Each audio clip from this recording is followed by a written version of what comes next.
আমি ওনাদেরকে বারবার বলছি যে দেখেন, আপনি আমার পাসপোর্ট দেখেন, আমার প্রোফাইল দেখেন, আমার রিটার্ন টিকিট দেখেন, আমার বোর্ডিং পাস দেখেন। আপনার সব যদি সব পিওর থাকে তা আমি কেন ঢুকতে পারবো না? বিদ্যানগর না কসবা আপনার বাড়ি? বুঝলেন? হ্যাঁ, কসবা বিদ্যানগর। কোন দেশে যাইতে চাইছিলেন? আমি দাম্মামের টিকিট কেটেছি, আমার রিটার্ন টিকিট সবকিছু করা। এটা ওনাদের মর্জি মতো ওনারা আমাকে অফলোড দিয়েছে। অফলোড করছে?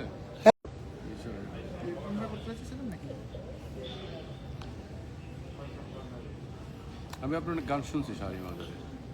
হ্যালো, আসসালামু আলাইকুম। হ্যাঁ হ্যাঁ ভাই বলেন। কোনো সুযোগ নাই, এটা কোনো সিস্টেম বলেন? ওনাদের মর্জি হইলো তো দিল, মর্জি হইলো না তো দিল না। কোনো একটা ক্রিমিনাল ইস্যু যদি থাকতো, যে আমার একটা ইস্যু আছে, যে এই একটা ব্যাড ইস্যুর কারণে আমি যাইতে পারবো না, দ্যাটস ইট, আমি যাব না।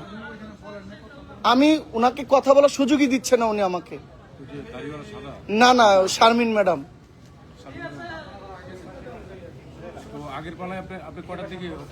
আমি 11টা বাজে ঢুকছি, 12টা বাজে আমি এখানে ঢুকছি। 12টা থেকে এই অবধি ওনারা আমাকে এই ঘোরাচ্ছে। আপনাদের এখানকার 30 জন স্টাফ হবে, সবাই পুলিশ, সবাই এখানকার চাকরিজীবী। আপনাদের এখানকার আপনাদের সমবয়সী ব্যাটসম্যান বা আপনাদের জুনিয়র সিনিয়র সবাই আমাকে চিনছে, সবার সাথে আমি ছবি তুলছি, সেলফি উঠাইছি। এমনকি আমাকে এই পর্যন্ত 8 কাপ না 10 কাপ কফি খাওয়াইছে আজকে আপনাদের পুলিশদের মধ্যে আমাকে আপ্যায়ন করছে। কিন্তু উনি আমার একটা কথা শুনতে চাচ্ছে না। আমি যাব না, আমার একটা ক্রিমিনাল ইস্যু দেখান, আমি কেন যাব না? উনি বলছে যে এই একা গেলে কেউ ফিরে আসে না। এটা কোনো কথা বলেন? দাম্মামে।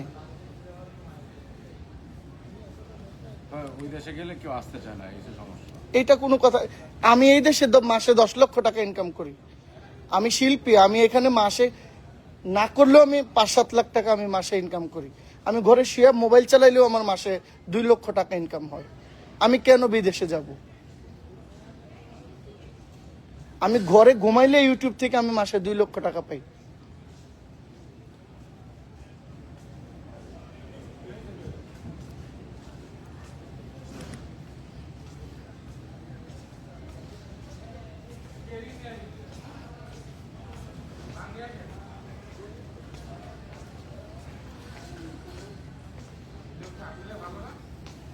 আমি তো শাহরি মাজারের সাথে আমার বাসা, আমি ওই শাহরি ভাই ছিলাম না, আমাদের ওখানে আমাদের সংগঠন। আমি তো আপনার অনেকবার দেখছি বিভিন্ন অনুষ্ঠানে যান। ওই যে বুচি আছে না, বুচি আপার প্যান্ডেলে তো আপনার গান করে। হ্যালো, হ্যাঁ, না সমাধান হয় নাই তো।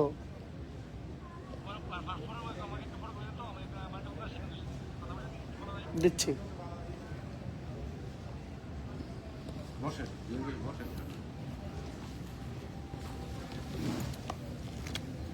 এটা হচ্ছে আমাদের বাংলাদেশ। মানুষ পলায়া যায়, দেশটাই ছেড়ে দেওয়ার ইচ্ছা। মাসে 10 লাখ টাকা কামাই করেও দেশ ছাড়ি না। 2 লাখ 3 লাখ টাকার জন্য ইউরোপে যাব।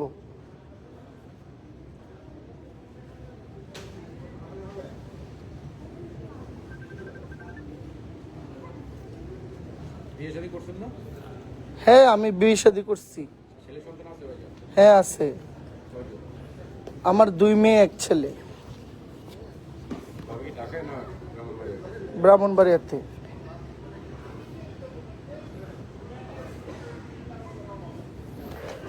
ওনাকে আমি বারবার বলছি যে আপনি আমার সাথে কথা বলেন। আমার ফ্লাইট 3টা, এখনো আমার 10 মিনিট সময় আছে।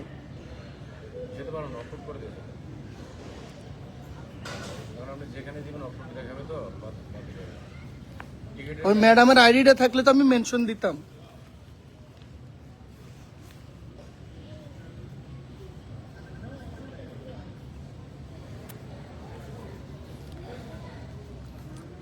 এখানকার 30 জন পুলিশ আমাকে চিনছে, 30 জন। আমি 10 কাপ কফি খাইছি ওনাদের, 200 টাকা করে একটা কফি। 10টা কফি খাওয়ার পরেও আমি 12টা থেকে ওনারা আমাকে এখানে সেখানে নিচ্ছে, এখানে সেখানে নিচ্ছে। আমি প্রত্যেকটা পুলিশের কাছে গিয়ে বলছি যে আমার এই সমস্যাটা দেখেন। ওনারা আমার কোনো একটা প্রবলেম দেখাতে পারতেছে না, আমার একটা সমস্যা নাই, আমার এই কোনো ইলিগেল ইস্যু নাই, আমার কোনো ক্রিমিনাল ইস্যু নাই, আমার কোনো পলিটিক্স ইস্যু নাই, আমার কিচ্ছু নাই। আমার রিটার্ন টিকিট কাটা, আমার বোর্ডিং পাস দিছে, আমার মাল বুকিংয়ে গেছে, বোর্ডিংয়ে সব কিছু ওকে, তাহলে কেন আমাকে ওনারা দিবে না?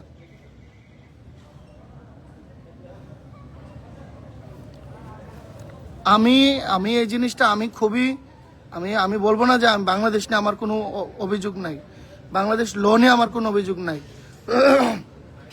কিন্তু ওনার যারে ইচ্ছে তারে দিচ্ছে, যারে দিচ্ছে না তারে দিচ্ছে না, এটা কেন?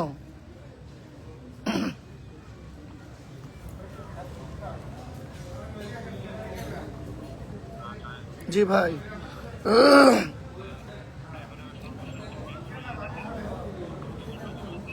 না আমাকে কোনো ডকুমেন্টই তো ওনারা দিচ্ছে না। আমার বোর্ডিং পাসের টিকিট ওনারা বলছে যে আমি আবার মালিবাগ যাওয়ার জন্য, এসপি অফিসে যাওয়ার জন্য আমাকে যে অফলোড দিয়েছে, এই অফলোড রিকভার করে আবার আসার জন্য। তা আমি বললাম যে আমি যে 90,000 টাকা দিয়ে টিকিট কাটলাম, আমার এই টিকিট, আমার সময়, এগুলো কি হবে? বলছে এগুলো সব আবার নতুন করে কাটতে হবে।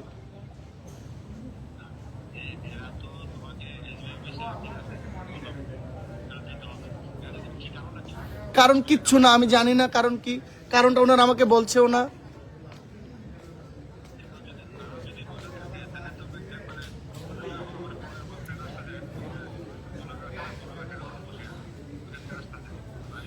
আমার আর 9 মিনিট সময় আছে, অলরেডি সবাই তো চলে গেছে।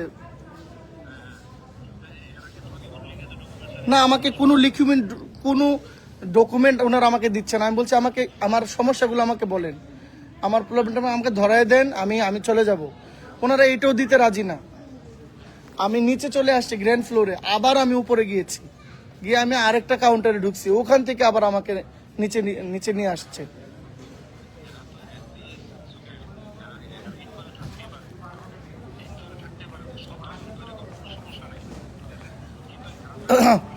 ওনারা আমাকে ডকুমেন্ট লিখিত কিচ্ছু বলতেছে না, বলতেছে যে আপনাকে উমরা করতে গেলে আপনার মোয়াল্লেম লাগবে, আপনার কি লাগবে, হাবিজাবি লাগবে।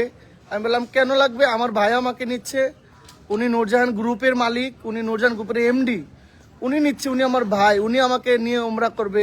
উনি ওখানকার 50 বারের বেশি উনি উমরা করছে, সব কিছু ওনার আন্ডারে যাচ্ছে। তাহলে আপনি ওনার সাথে কথা বলেন। ওনারা কথাও বলতে রাজি না। আমি বললাম আমার সমস্যা বলেন। বলে কেউ সৌদি আরবে উমরা করার জন্য একা গেলে ফিরে আসে না। এটা কোনো কথা? আমি ফিরে আসবো না, আমি ইউরোপে চলে যাব, আমি বাইরে চলে যাব?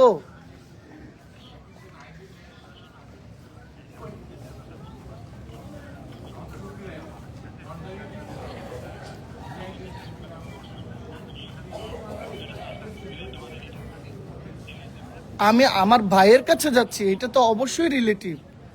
আমি ওনাকে বলছি শারমিন, ওই ম্যাডাম আমার একটা কথাও শুনতে রাজি না। 30 জন পুলিশ আমাকে চিনে, আমি সবার সাথে ছবিও তুলছি ইমিগ্রেশনে।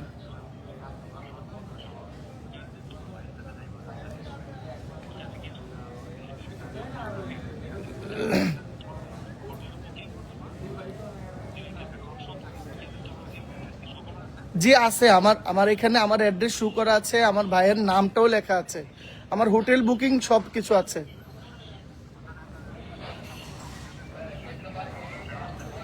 ওকে, বুঝছেন, আমার আমার সব ঠিক আছে, আমার কোনো ক্রিমিনাল ইস্যু নাই। আমাকে একবার নিচে নিয়ে আসছে, আমি আবার উপরে গেছি, এখান থেকে আমি আবার নিচে আসছি। আমার এখনো 7 মিনিট সময় বাকি আছে। ওনারা আমাকে অফলোড দিয়ে দিয়েছে এই পাসপোর্টের নিচে।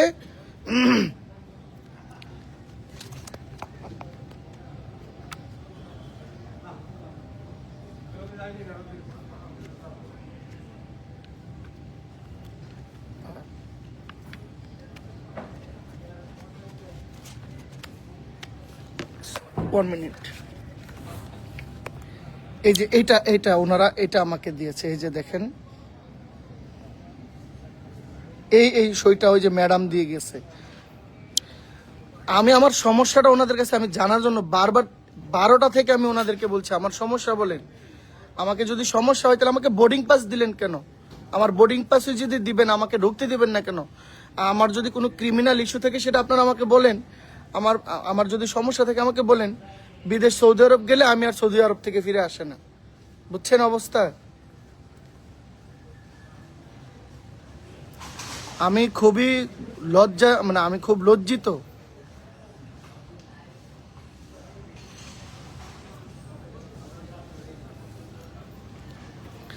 হ্যাঁ আমি জিজ্ঞেস করছি, আরে ভাই আমার সমস্যাটা কি? আপনি আবিদ ভাই, আমি জিজ্ঞেস করছি অনেকবার, আমি জিজ্ঞেস করছি যে আমার সমস্যাটা কি আমাকে বলেন।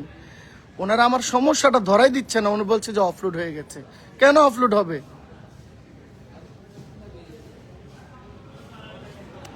আমার রিটার্ন টিকিট আমি আমি আপনাকে দেখাচ্ছি। আমি আমি অনলাইন, আমি প্লিজ, আমি সরি।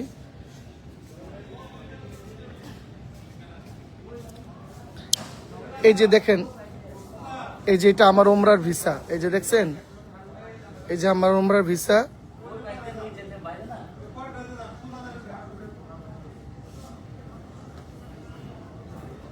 এই যে দেখেন,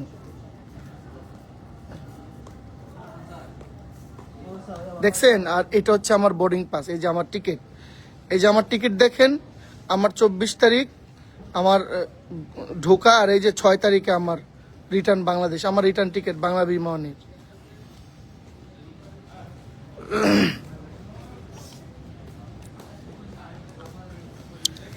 আমার যদি এখানে যদি আমার কোনো ইস্যু থাকতো, তারপরে দেখেন আমি আবার জেদ্দা থেকে, ওই যে দাম্মাম থেকে জেদ্দার টিকিটটা পর্যন্ত আমি কাইটা রাখছি। এই যে দেখেন জহিরুল ইসলাম, এই যে দেখেন জহিরুল ইসলাম, সালাউদ্দিন সেলিম, এই যে দেখেন জেদ্দা, এই যে 27 তারিখে ওই যে জেদ্দার টিকিটটা পর্যন্ত আমার কাটা।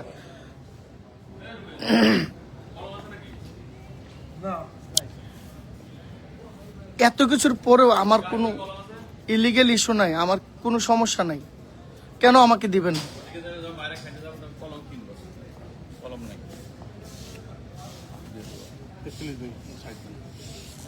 কি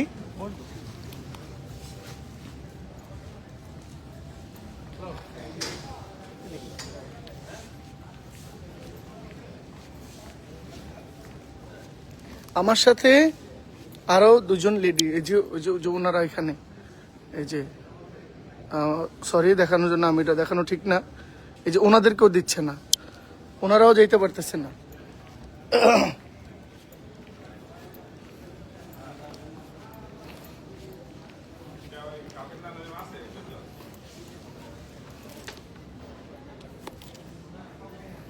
আবার ঢুকবো, আমার মন চাইতেছে কি জানেন?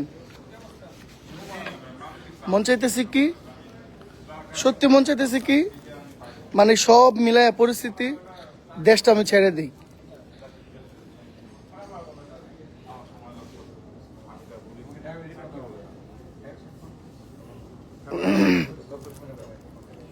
আমার প্রবলেম থাকলে আমাকে যদি একটা সমস্যা বলতো, আমি ঠিক আছে, হ্যাঁ আমার সমস্যা, আমি যাব না, আমি চলে আসবো, হ্যাঁ আমি তাদের সাথে তর্ক করব না, মার্কেটিং করব না। আমার সমস্যা তারা ধরাই দিচ্ছে না, একটা লোক আমার কথা নিচ্ছে না, অথচ তাদের 30 জন অফিসারের বেশি, সবার সাথে আমি মোলাকাত করছি। 12টা থেকে 2টা পর্যন্ত আমি ওনাদের পেছনে দৌড়াচ্ছি।